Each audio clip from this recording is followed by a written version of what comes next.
You're listening to Winnipeg's Classic 107. My name is Simon Rusnak. This weekend, the Winnipeg Symphony Orchestra presents a few of their favorite things in a pop showcase featuring the best of Rodgers and Hammerstein. To hear a little bit more about the show that will take the audience back to the golden years of Broadway, I'm joined by Donna Fletcher. Hey, Donna. Hello. Well, it's so good to see you, and I know this is going to be a busy weekend for you. You're wearing two hats for this production, performer and also director of the Desautels Faculty of Music, Musical Theater, and Opera Ensembles. So I guess let's start off chatting about the latter. How have rehearsals been going thus far in the lead up to this weekend's show? Oh, it's been jam-packed. We're also preparing for our final show for the Musical Theater Ensemble. So we've been doing the WSO rehearsals as we're rehearsing our scenes show. So it's been great. Julian was just in, the conductor, the wonderful Julian Pellicano, was just in last night to run the music with the students again. And we're very much looking forward to it. For a lot of these students at the Faculty of Music, they haven't performed on stage at all. And so this is their first time performing, and it's with the symphony. How much more wonderful and joyful can that be?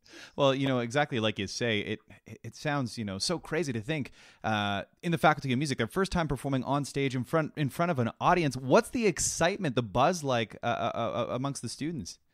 Well, I think they're in a bit of state of disbelief still, because so many things have happened and been snatched away, and even we weren't sure for sure until mid-January that this show was going to go ahead. So I think they're in that cautiously optimistic and starting to get giddily excited stage. Well, certainly a show to be excited about. This is a show highlighting the best of Rodgers and Hammerstein, a musical partnership considered to be one of the greatest of the 20th century. Now, yeah. I know that this is a bit of a loaded question, but can you tell us a little bit about what makes the duo so special? It's really interesting. They were truly iconic for many reasons. They advanced the form of musical theater by creating what's called now the integrated musical. They were the first writing duo who actually put the story first and foremost. So they would do lyrics first, they would write the book first, and then the music came after. And nothing in the show was not story related. And up until that time, the vaudeville and sort of music hall and burlesque inspired musicals were almost like a sketch, a song, a scene, and things loosely tied together with a loose theme. But it was Rodgers and Hammerstein that not only perfected that form that was sort of dabbled in with Showboat or with Porgy and Bess, or certain shows like that, but they really took it and made it an art. And after that, it became sort of the iconic standard that everybody would work towards.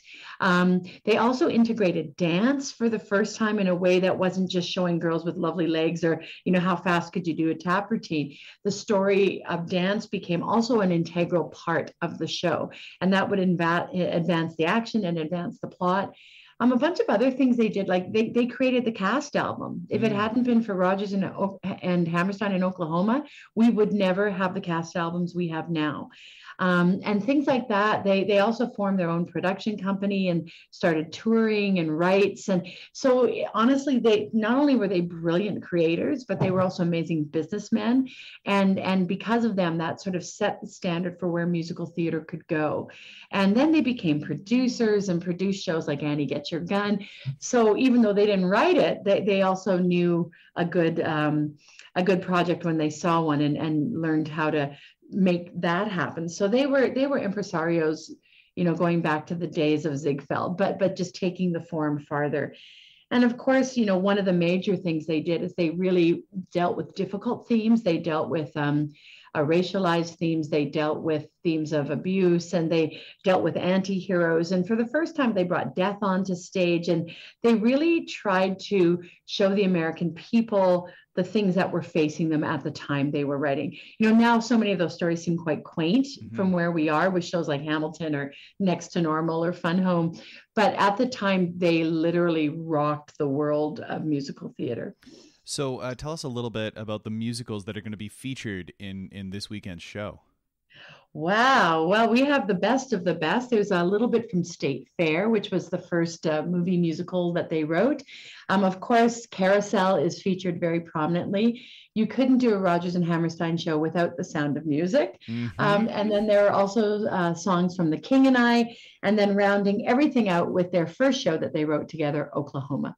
Oh, And of course, we do have a little bit from South Pacific too. Well, like you say, I mean, it is the best of the best, and what a showcase it will be. And joining the students of the Desautels Faculty of Music, a pretty talented bunch of soloists, Andriana Chuchman, Hutton, Gregory Dahl, and you yourself will be performing too. What a blast! It's so exciting. I haven't performed on stage in over 2.5 years. I had a bunch of things I was supposed to be directing during COVID, but everything, of course, sadly got canceled. And this show's been postponed twice. So the students are just thrilled that they're finally getting to do it. And all of us involved are very excited. And what a great way to come back with a full chorus with this music, because it was written to be sung by choruses as well. And to hear this music realized by the full symphony is going to be breathtaking, because it really is that gorgeous music of the golden age with that wonderful 1940s harmony and humor and motivic development. So it's just going to be fun for the theater goer and the music aficionado alike. Like you say, that the scores are just absolutely marvelous. And the original score is conducted by Maestro Julian Pellicano. And one other just sort of side note, all the soloists also have a close connection to the University of Manitoba as well, all, having studied there. I mean, it's such a wonderfully put together show showcasing, the talent that has gone through or is currently at the U of M. That's really special.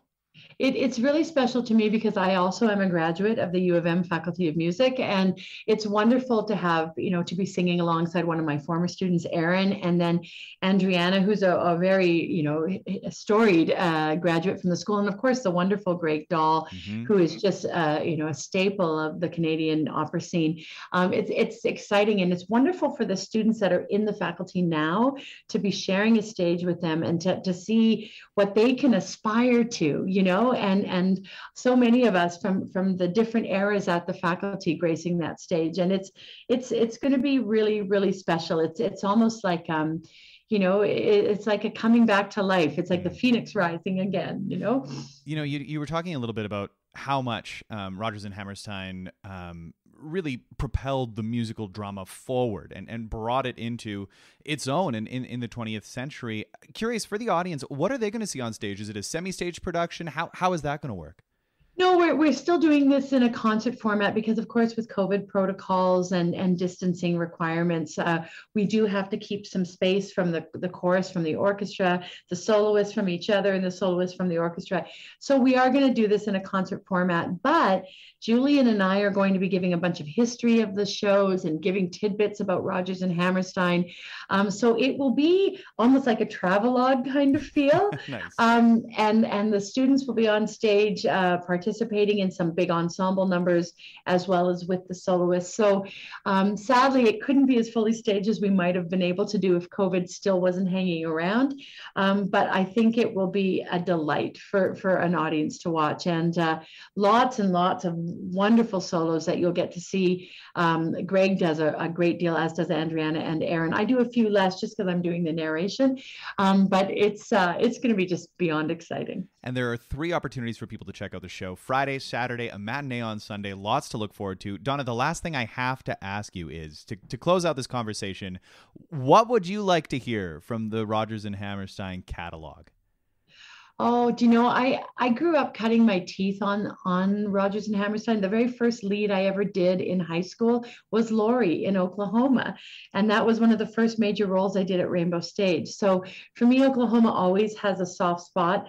But I have to say, first and foremost, it's the Sound of Music, because as a young girl, I used to play Sound of Music with my Barbies. And, I joke that Julie Andrews was my first voice teacher, listening to her sing.